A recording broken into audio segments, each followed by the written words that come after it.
How to remove all devices from Google account. Hey there, welcome back to the channel, and let's get right into this quick and easy tutorial. To remove your old devices from your Google account, you can do so with a simple tip. Firstly, you can open up any of the Google service that you are using. Then in your top right corner, you will see your Google account icon. Tap on it. From here, navigate to the option of Manage your Google account. From here, you can scroll until you see the option of Security.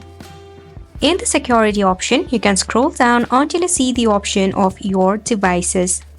In here, you will find every devices in which your Google account is associated with. Now to remove any of this, click on Manage All Devices. Then you can just tap on any of this device and you can click on Sign Out and tap on Sign Out once again and tap on OK. After this, you'll be able to sign out or remove the particular device from your Google account. Isn't it simple? If you face any of the difficulty regarding the process, you can check out the Google Help Center to know further about this process. Hopefully this was helpful to you. Thank you so much for tuning in.